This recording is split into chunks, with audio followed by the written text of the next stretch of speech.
Hello and welcome to Funded Futures. My name is Emily. I'm your host, and today I'm joined by Suji Sanjeevan. She is the co-founder and CEO of Light and Glow and also Brandscent. So Brandscent is a brand marketing agency, which is pretty amazing. I've never heard of this before, and I am fascinated by this. How did you come up with the idea? Absolutely. So what started 9 years ago was really a product-based business. It was just candles and home fragrances. And as you would know, there's so many brands out there and standing out is very difficult. But we did that. We had wooden wick candles and we started to grow in terms of nationally and even a bit of international at that early stages. But as an entrepreneur, you get that little bit of an itch and you want to do something different, something that's really not out there in niche. And that's really where Brandscent came about. So we had a lot of brands come to us and say, can you do some branded merchandise, candles, which everyone can do. But we wanted to take it that one step further. And that's really about creating a bespoke brand, call it an olfactory logo for a brand, so a real identity. And that's really where we tapped into this scent marketing. I love that, an olfactory logo. That's really clever. Your background isn't incense, is it? You come from a medicinal background. That's exactly right. So I graduated in London from a medical degree, but it wasn't something that I really wanted to do. I wasn't passionate about it. And I think medicine is something that you need to do if you're absolutely passionate and driven by that. And so I'm much more creative. So I loved writing. I stepped into more policy, governance, research, that side of things for about 10 years. I did love what I did at the time, but I never felt satisfied or fulfilled. And when I was, when we had our Jiva and I, my husband and I are now both in business. When we started the business, he's also a doctor. So he's from asthma, allergy and research. We both worked at the Royal Children's Hospital. Is that how you met? No, we actually met in London. So we got married in London. I moved over because I didn't want to be doing medicine over there. And there's a lot of, parental pressure to conform to what they thought that was best for me. And so I moved over more to discover myself. And in doing that, when we had our first child, we realized there was a lot of restrictions in climbing that corporate ladder. And like I said, I wasn't feeling satisfied. So when I was pregnant with my second son, maternity leave, 36 weeks, I started Light and Glow. It was more of an outlet. So layering scents, understanding how it makes you feel. And that's really why I got into candles and home fragrances. And Jiva really helped along the board. He's been there from the very beginning. But when COVID happened and Brandscent came about, Jiva had this idea, let's start doing something, a bit different. He's now in the business as well, 100%. So we're running this together. What's that like? It's different. It can be tenuous at times, but we're very yin and yang. So he's very strategic, very business-minded, very left brain. So whereas I'm much more creative, and we stick to what we're really good at. And that really works well. So he allows me creative freedom. I go to him when there's, budgeting issues and I want to start something new or things like that. So it works well. Yeah. Okay. So let's take it back to when you started Light and Glow. Yeah. How did you kind of break into that quite saturated market of home fragrances, candles, diffusers, all of that? Sure. So what started from humble beginnings was really in my kitchen benchtop, making candles, friends at the time. We don't have any family here, so they're all back in London and Sri Lanka. So just talking to friends and they were buying. But what we did do was this wooden wick, completely novel. There was no brands in Australia doing it. There was an American brand, but nothing that was natural, like soy wax. So we tapped into that. But also it was really about putting the science back into scents. And this is how we were kind of conveying the message to our consumers. Okay. So telling them how it would make them feel, certain scents. I still remember this lady from Ballarat who emailed me after burning one of our candles and said she'd had the best night's sleep ever. So it was these things that really drove us. And it was really in our messaging. Absolutely in our messaging, but also in our drive and passion. So we would do events. It was a real hustle. So events every weekend. We started to be seen in places. So it was really about recognizing the brand and building that brand. And we were really fortunate in 2018 to be picked up by American Express's Shop Small campaign. So that gave us great visibility, national visibility. And then we stepped into B2B, so wholesaling Light and Glow and growing it further. Okay, amazing. Yeah. And, how do you kind of build those partnerships and placements and, get into storefronts and all of that? Was that a really big challenge coming from such a different background? Absolutely. I think we were on the back foot because we had no idea of marketing, business, none of those foundations. So we quickly realized the business was scaling and scaling fast, but we needed to build a solid foundation. And that's really, so we turned to our local council. They have programs that they were running, and I did a 6-month business coaching program at that time to really understand what CPUs were, cash flow, all of those things that you can't spend your money when it comes in and things like that. So building a solid foundation so the growth can be sustainable. And B2B, really, we did our first trade show in 2018. So we met with retailers and we got feedback as to what would work in stores, what wouldn't. And we'd also travel around, talking to those retailers. Like 2 years ago, Jiva did a trip from Melbourne right up to Port Douglas to meet those clients in situ. So, because that's really how you can really truly understand how the market is. And so it was those touch points in building relationships. I think in any business, people do business with people they trust. Of course. And so building those key relationship with our B2B customers, but on the side, we're also building a corporate brand. So when Amex came along, it wasn't simply just film and forget. We built the connections, and we still, tap into those connections now. We've built relationships with them and are working with them now through Brandscent. So I think that's really been key for our growth. Yeah, absolutely. Yeah. So you pivoted the business, Light and Glow still going strong, everything. Yeah. But you've pivoted and created a whole new business in Brandscent. Yeah. How did you begin that? Because it's obviously quite different. Yeah. And you're going for a B2B customer rather than a B2C customer. How did you approach that in the beginning? That's right. So we'd already had a bit of experience with the B2B side of things with Light and Glow itself, and we'd already done some corporate work with merchandising. So it was really, the relationships were there, but it was understanding scents on a different level. So the top notes, the middle notes, the base notes, understanding how each of those notes come together and how we can create a scent.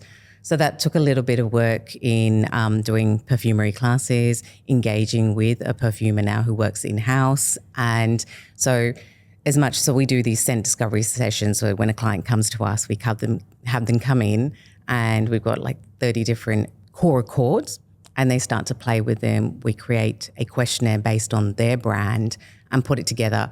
And before they come in, we're asking for their brand book in colours. So really, the business was understanding scents, understanding branding, so something was very new to us, and understanding marketing on a different level. But it was something that wasn't being done, so it's engaging. People are really hooked. What's scent marketing? So we often focus on so many other things like visuals and digital marketing, everything else but this.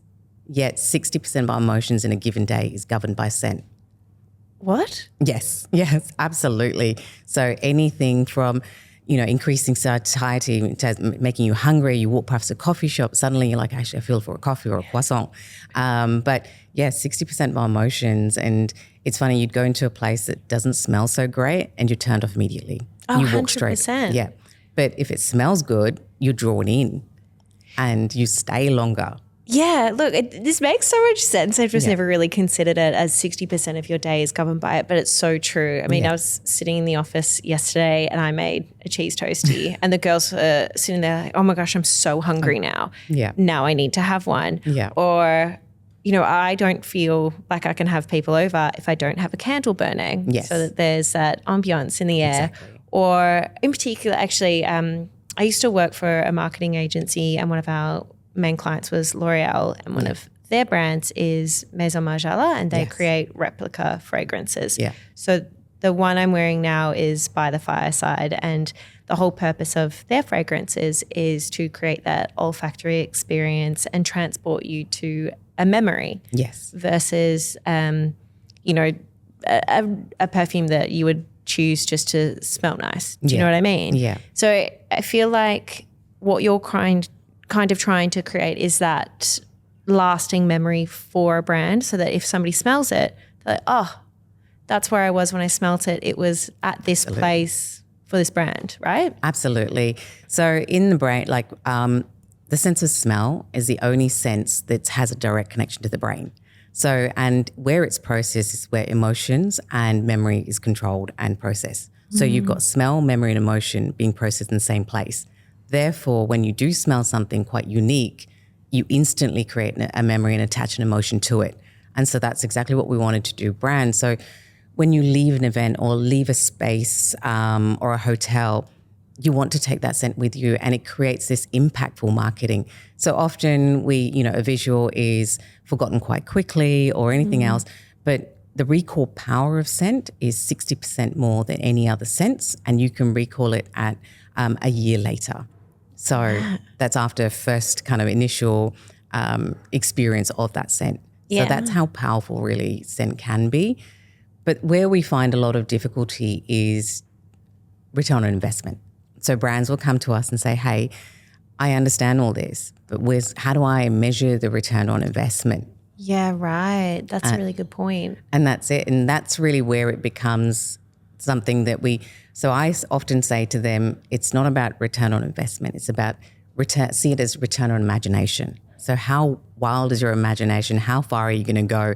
And it's really about doing something completely innovative that no other brand is doing. So you pretty much stand out from the crowd. And that's what every brand wants to do. Yeah, absolutely. I mean, it's funny when you are talking about that transporting you back to the memory.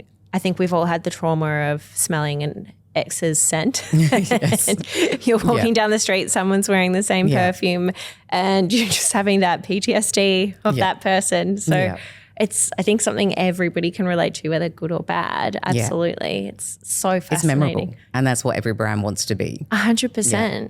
So how do you go about crafting one? I know you said that you kind of take into account, their target audience, you take into account their branding in terms of colors and things like that. What's the first thing that you look for? Is it, how you want them, the audience to feel, or is it how you want the actual brand to be portrayed? Sure. It's a bit of both, but ideally it's your consumer. So we always say to brands to bring in at least 4 to 5 people to the brand scent discovery session. So that way we've got a picture, because scent can be very personal. And we often say, leave that at the door, bring in your brand hat. And we've got a questionnaire that we've created with the team, with the brand in mind, to get them moving. We also have our design team put together a mood board. So on the mood board, we try to give them inspiration based on how we feel the brand is perceived. And brand colors are so important when it comes to those. Colors, imagery, textures, all of those are put into place with this mood board. And as I mentioned, 30 odd core scent accords that we have there. They smell them, see how it makes them feel. And then they start to answer this questionnaire. Based on that, we get a clear idea. Otherwise, we're just not sure where to start. Unless a brand already has a clear picture where they want to go, this is how we do it.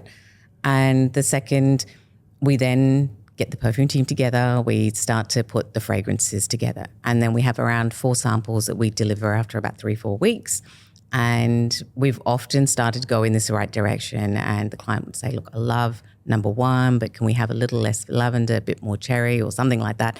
They'll have their tweaks. So then we go for a second round. And by the 3rd round, we've often nailed it. So this is complete R&D. We're doing it in-house in our lab. So complete IP belongs to us. So this is a unique scent created for the brand in mind. Right. Yeah. So you say that you guys own the IP originally. Right. Do you sell the IP to them? So we do ask that so often when a client comes to us first, we tend to ask them, how are you going to commercialize the scent? What is your use for it? So it's great having a scent, but then if you don't have a use for it, then there's no point in spending that money to do it. So we often ask, is it a place or a space, or are you going to commercialize by, making products? So hotels also do that. They commercialize their scent. With that in mind, we say to them to work with us for 3 years. We've created this scent. We will also manufacture, because we've obviously got Light and Glow's manufacturing facility, so we can create fragrance products. And so after that 3 years, we do sell on the IP to them if they'd like to go elsewhere. But we've had clients for 8 years now, some of them who started off as just branded merch, but now have become, scent clients, which we didn't realize at the time we'd created this scent for them. And that's really what gave us the idea builders. Yeah. So what's the time frame for you to create the scent from, initial consultation through to delivery? We ask for a minimum of 3 months. It's really how engaged the client is. So if they're on the ball and ready to get going, so we say we can do it in 3 months. So we do allow a minimum of 3 because it is a bespoke service. So we want to put the time and effort in to create that. But we also want to work with their team to make sure that we've got it right. And once we have that final rendition of the scent, we put it in the space to see how they feel, to get consumer feedback. So we work with this sporting club at the moment as well. So a new facility, we've put the scent through. They just had a Chairman's Club event at the weekend and they said how many clients came through and mentioned, oh my God, I love this smell. It's different. What have you got here? What's going on? So it really gets conversation going. I love that. So, yeah. So how do they circulate it through a space? Okay, so we've got a technical team that goes out in the air conditioning system. So we fit units into there and the scent, and we have a team that go in every month and service it. And if you're interstate, we'll have someone come out there, a technician come out every month and fill up the scent so the whole space is beautiful. And you can taper it such that if you want it stronger on certain days, if you've got events happening, and less so when staff are not around, we can also do that. So we work to the client's needs. Amazing. Yeah. So how do you go about getting into different spaces and, building those client relationships to begin with? Yeah. So really we're building on the B2B clients that we've met through Light and Glow initially. And then as we start to create sense of brands, it gets people talking. So also we're part of a number of networking events, and that's really where you start to talk to people. And predominantly a lot of our clients has been word of mouth at the moment.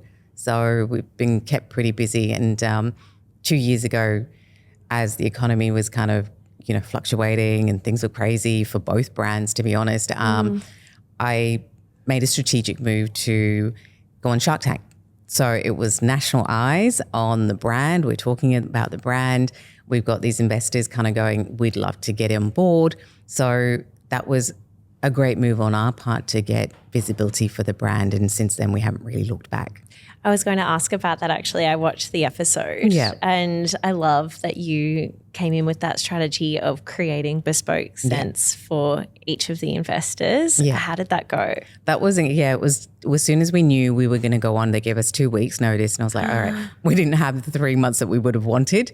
So it was just down to what we could see visually, in terms of what was on the internet, in terms of Jane or, Robert, who are the consumers, how are they making them feel? But this time what we did was, it wasn't the consumers in mind, although that was part of it, was more of a personal. It was their personal brand. So Robert's was very much a personal suave sort of scent in terms of he's got his yachts and this and that.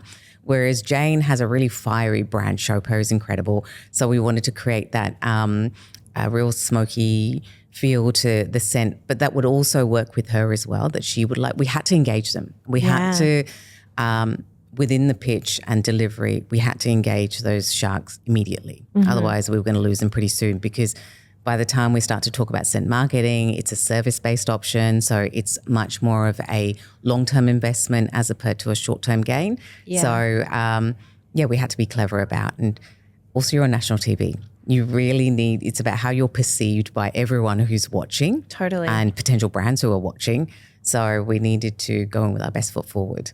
Right. And how did it pan out? It worked out really well. Look, we still own 100% in the business. The timing just wasn't right for us. And I think Brandscent was just getting started. So had we taken the investment, we may have not been, Robert still stayed on as a mentor and, still in contact, that sort of thing. But for us, it was just not the right time at that point in time. The brand, we were just discovering what it was capable of. So, yeah. It is interesting, I think, when you look at a lot of brands that do go on Shark Tank and they get offered really terrible deals. And when I do see them take it, I'm sitting there shaking my head like, could have gotten such a better deal somewhere else. But obviously raising funds for your business is so labor intensive, time intensive, and actually it's an investment in itself when you're even trying to get investment. Yeah. How have you gone about funding the business and trying to scale it so far? Sure. So the business is completely bootstrapped. So our investment was a mere $237 back in December of 2015, and that's it. So we've not put it. But in saying that, the first couple of years we didn't take a salary. So it was really about rolling any funds that came in, we put it back into growing the business, growing the infrastructure. So we moved into our very first warehouse in 2017. So 18 months of operation, we moved into a warehouse. We needed to delineate between personal and business straight away because the lines are very blurred. We had a young family. And then we moved into we'd outgrew that and moved in 2019. We outgrew that within 2 years and moved in 2021. So we're now in a 1,100 square meter warehouse operations because we're a manufacturer and we're still Australian made. Everything's Australian made. So, but yeah, to grow at that pace, we had to invest very heavily into infrastructure, machinery. And so everything that we earned in that first couple of years had to go back. By about third year, we were starting to take a salary, and now we take a sustainable salary that works for us. But with the economy going through such COVID was such a curveball. No one expected that came in your way. And Light and Glow is a retail brand. It took a hit, and it took a significant hit. And Brandscent at that time, we were just starting, but it was something that really focused on events and places and spaces, which were all shut down. Yeah. So we had to really flip, and that's where we were like, okay, let's focus heavily on the commercialization of branded goods because we were sending out things. So business, we've had to be nimble and very strategic, hence why we haven't needed funding up until then, and also leveraging off the relationships we've built. It's all give and take, but I think at some point in time, businesses do need funding in one way or another, whether it's personally funded or an external investor. When the time is right and the alliance is right, then I don't see why not, because it allows you to grow. So did you take funding from your first business to allow you to grow the second? That's exactly right. So we had to Light and Glow through its B2C and B2B partnerships was, having sustainable income, although seasonal. We did take money from there, put it into Brandscent to grow its portfolio in terms of paying for the perfumer first instance. But they really are almost two brands that work in symbiosis. They work together. So when one's not doing so well, the other one kind of comes in to help. So they operate under the same company umbrella, but they have two different identities. Okay, that's really interesting. And I guess the clients could kind of flow between the two, and there's not really a friction point. No, not at all. So some of our retailers have gone, I want to create my own line. So we help them do that, but that's more manufacturing of candles and fragrances, and they want something a bit more bespoke. So if they're a big enough brand and they're churning through enough stock, then that's an option. But then our corporate clients I really need something really quick. Can you turn it around? We can. We've got Light and Glow. We can brand it for you. So we can work together with the two brands and leverage. So for example, with Chandon, we created a scent. So when you pop open that bottle of Chandon, that smell you get with their garden spritz, we created that scent for them. Cool. So we then commercialized it by creating a candle. But what we did was we asked them, can we do it in collaboration with Light and Glow? So therefore, we're building brand awareness for Light and Glow, but technically Chandon is a Brandscent client. I've got quite a few candles that are made from old champagne bottles. Yes. During COVID, I tried to make them myself. That did not work out well. I got a bottle cutter. Yeah. Have you ever tried that before? We've been asked. We haven't gone down that line because obviously in terms of gutting, you've got to smooth out the surface. We've looked into it for a few brands that have asked us, but it's pretty labor intensive. We would obviously outsource or they would find a supplier who could do that for us. It's not impossible, but it's, I've seen it not done. By us. I own a few champagne bottle candles, but trying to do it yourself, very hard. Would not recommend. Yeah. So obviously you'll do these specific bespoke collaborations. It feels like there's a lot of facets to the business. Yeah. So how do you kind of refine your strategies so you're not going too broad with the business? That's right. So we do have multiple clients, right, from sporting to event spaces. And so we have a couple of team members, and each account manager is responsible for a certain set of clientele. So they are well versed in that. So if someone's managing the sports and event spaces, that's their forte. They're looking after that. But we also have Jiva and I, obviously from that medical background, and really honing in on that. We work with nursing homes and childcare centres. So really using it in that very primitive form. So like really wrapping it back in terms of when we're born, we recognise our mum through the sense of smell. Right. So it's our internal pheromones that we have. It's not a perfume because babies can't see. So really using that, we take it into these spaces like childcare centres and nursing homes, that comforting smell. But also that allows them to relax. But also in nursing homes, a lot of the big problems are that residents are aggressive or they're not eating. So those two pain points we can really alleviate by increasing satiety. Like you said, it gets you hungry when when someone was making that cheese toast, when you were making that cheese toasty, exactly that. So we'll have those smells going through the kitchen. So when they are moved into the kitchen, suddenly they're salivating. So they're hungry. We're activating the brain center. And when they're going into their spaces where they need to rest, we're activating that and they start to feel like they start to wind down. So using scents to tap into the very primitive nature of us and the sense of smell. That's really interesting. Yeah. I never considered that. In a childcare centre, like what are the kind of smells that you're trying to... Well, you're trying to alleviate some of the smells, the bad smells in the first instance, but also, as I mentioned, when they're, they have certain set times when the children need to sleep and really rest, they're really wound up. So smells can really help in that space. And what you do is you're helping the company with staff retention problems. Often a lot of staff leave because of stress. They can't deal with the aggressive nature or the stress that comes with working with so many children that are so wound up. So what we're doing here is using scent to alleviate those problems. That is crazy clever. I've never considered that. I think before we came into chat today, I was having a think about how scent in a space kind of affects your mood. And the first thing I thought of was a casino. Yeah. And how they use scent and temperature control to essentially control people and the way that they behave. What kind of scent goes into a space like that? Yeah, it's absolutely about manipulating, should I say, human behavior through scent. And casinos do it really well because they want people to stay. They want to linger. So it's a warming, comforting scent so that it feels almost like home.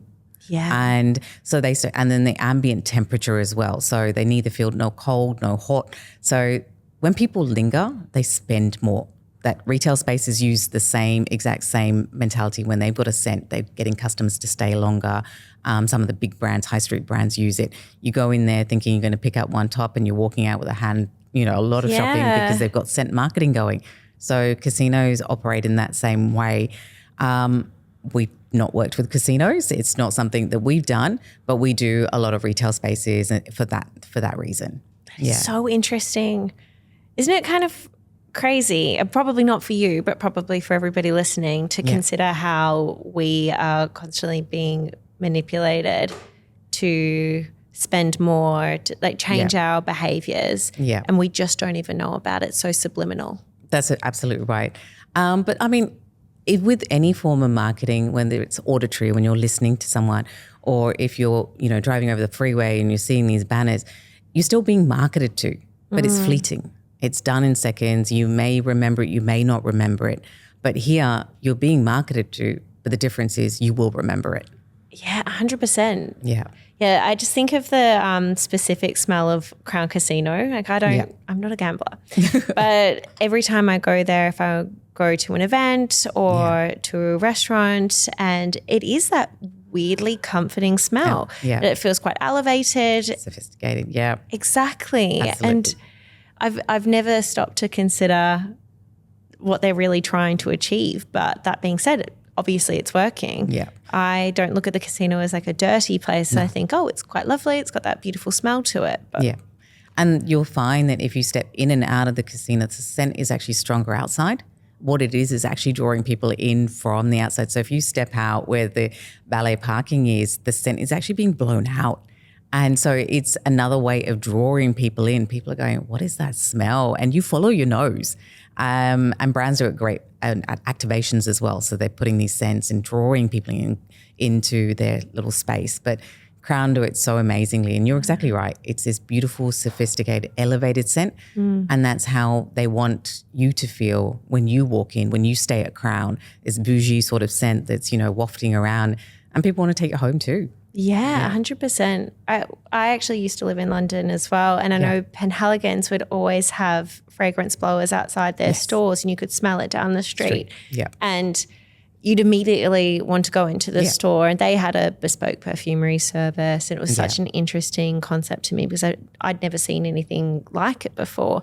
And it is so clever. I mean, I've definitely heard of geotagging marketing. So if you put location services enabled onto an app, if you are close to, say, a Starbucks, no, it's not really much of a thing here, but you might get a pop-up discount on that app saying, come to Starbucks for $2 off your next large coffee. Yeah. Things like that. And I'd always heard of that. And I think that people are not aware of these marketing tactics and how large scale it goes. And I mean, where does it end really? Yeah.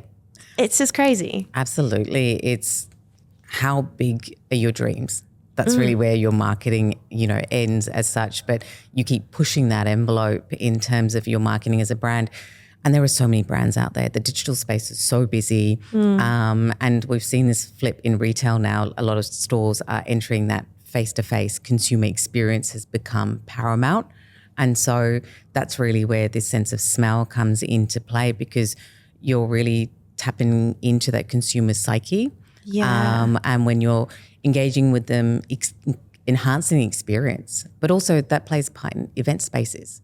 So when you're hosting events, it's not just putting and making it look great. It's about how they feel, the ambience, like lighting a candle at home. It's all very intertwined when it comes to brand marketing and standing out. This must have been really fascinating for you to come into from such a different background. What do you think are the key things that you've learnt and that have really surprised you in your journey of building these brands? For me personally, business has been a huge personal growth, really tapping into my creativity, which I hadn't done before. So coming into business, I still had this entrepreneurial fire every time. It's like, how do we try something different, do something different? And it's been a journey, that's for sure. Creativity has been always a part of me. What started off with Light and Glow with just designing or, certain scents, but more designing packaging and that sort of thing. The wooden wick, which was really putting in this auditory factor to what was candles was just a smell. But here we not only have a smell, but you can hear the wooden wick crackle. So doing something different there. Then stepping into the realm of scent marketing and working with clients that are wineries right through to sporting facilities and right through to almost going a 360 back into that medical field with the nursing homes. And in fact, we're taking that next step further in 25, 26. We're doing some R&D at the moment with MedTech. Okay. Yeah, it's hit that 3-year kind of thing and go, okay, what can we do different? Yeah. And working with people. We have a lot. I have social anxiety, at least I did. Now my confidence increased, but I feel more comfortable at home. And I know that's the case for a lot of people. So how can we recreate that smell that you have at home, but take it with you when you're in places like you're going out or you're going to the dentist or somewhere that gives you anxiety? We're creating this piece of machinery that you can carry with you. It's inconspicuous, but it will recreate that sense of home and immediately calm you. Oh my goodness. So we're working with some universities at the moment to do that.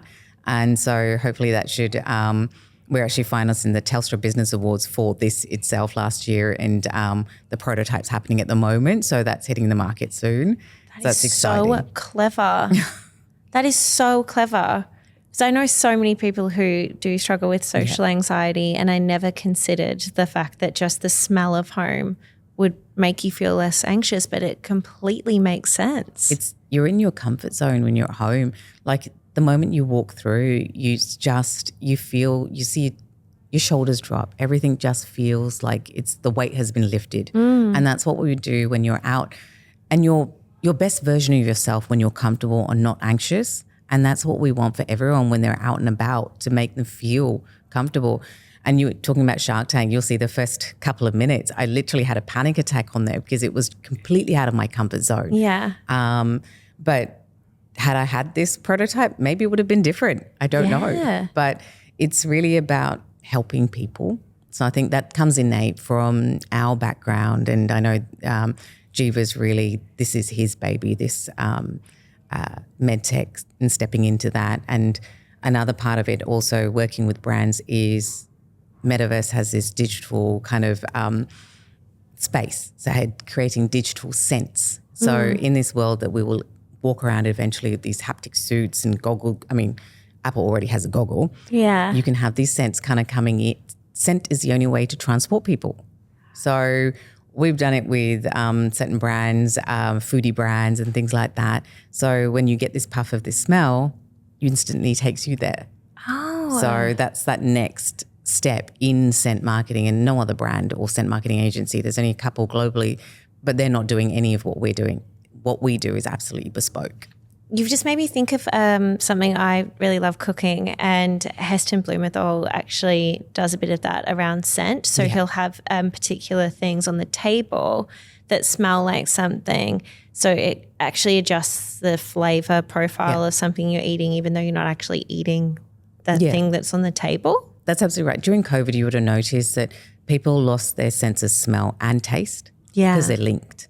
So the moment the virus obviously got you and so you'd see for a few months people couldn't taste what they were eating and they couldn't smell, and they're very, very much, two of the senses are very linked. I was lucky I didn't lose my sense of taste. Thank God. I was so concerned about that. That was my number one thing I didn't want to lose. Yes.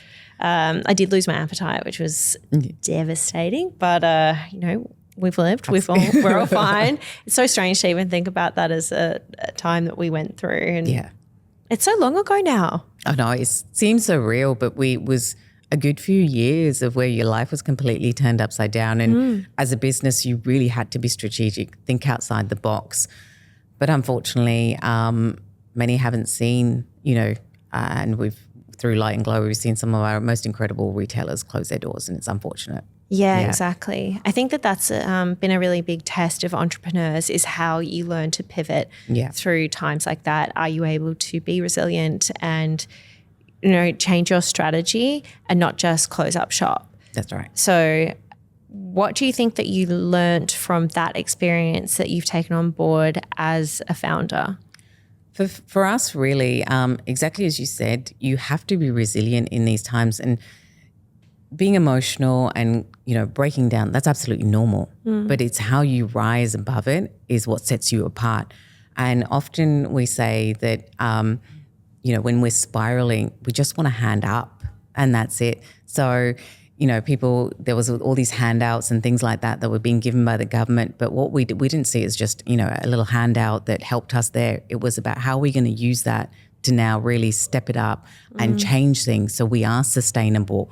So every aspect, whether it was brand, Light and Glow had to get different. We were doing online consults with our retailers, showcasing them because we couldn't. We're like, okay, this is what we've got launching. We were still doing our launches. We'll send you the sample pack. You experience it in-house. So we can't have the trade shows. We'll bring the trade show to you. Right. And with Brandscent, exactly the same. We had to stop the scent marketing side of things, or not expand, should I say. But we'd started to do branded products and work on those activations that people were having, and people working from home, sending these little gift packs and stuff. So working with those companies to create something that was impactful through delivery as opposed to in-person experiences. But when COVID kind of wrapped up and consumer experience was right up there, people wanted something that engaged them fast. So we saw a real uptake of Brandscent at that point in time. People were like, how do I enhance my consumer experiences? We've done Arabian Nights right through to Indigenous Outback. For example, we're working with an airport. So what they want to do is transport people to the outback as soon as they arrive in the baggage area. Wow. So they've got amazing visuals. They've got sounds. The missing piece was the scent. That's incredible.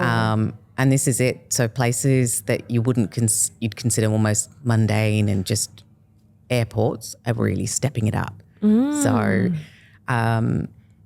it's been an incredibly, I guess, fulfilling journey when it comes to creativity. Yeah, for sure. And I'm sure obviously now you look at your journey as throughout your career. Yeah. And it was, I imagine, a really brave step for you to take that leap away from what you've studied and put so much time, effort, money into. What advice would you give to people who, you know, are not satisfied in their career and want to do a massive pivot like you did? Yeah. Life is short. Absolutely. So I was stuck in this career that I thought I was happy, but I knew I was never satisfied. And I had this feeling that I just kept hitting this glass ceiling. I couldn't move further. I had a young family here as well, no family support. So it was really difficult navigating. I remember leaving our eldest, Darren, at daycare when he was 4.5 months because I had to go back to work, and picking him up, dropping him off at 6 a.m., picking him up at 6 p.m. I barely saw my child. So we knew that before we had, you know, added to our family, something had to change. I didn't know what it was. And when this concept of starting a business landed, I ran with it because I was absolutely passionate about what I wanted to change. I wanted a lifestyle change. I was chasing this so-called balance. I mean, there's no such thing as a balance. It's what's right at that point in time. And for those who have that similar sort of feeling, I would say definitely run with it. But have some sort of, because we left behind obviously 2 very lucrative careers, but we didn't lead them at the same time. So I left my career behind, but G was still there supporting. I knew also he wasn't fulfilled at that time. He loves his career as a doctor. Situation, unfortunately, wasn't right for him. So we knew that he would eventually leave and the business was growing. But have a bit of support, because at the end of the day, you're never going to replace your salary with a business immediately. So we were without salary for 2 years. So had Jiva not been working, that would have been very difficult with a very young family. So I think when you do have children or family in play, you do have to be considered. But first and foremost, consider yourself. You don't want to get to a point in time and go, I wish I had, I wish I did. Looking back is incredible, but look forward to what could be. Absolutely. Yeah. Thank you so much for coming on and chatting with me. I found this so fascinating. I'm sorry, I've absolutely chewed your ear off trying to get information. I've loved it. I've absolutely loved chatting. I love chatting about the brands and, you know, all of those things. And you've been incredible, Emily. So thank you for having me. I really appreciate it. It's my pleasure. Thank you so much for coming. Can't wait to see your next product. Stay tuned.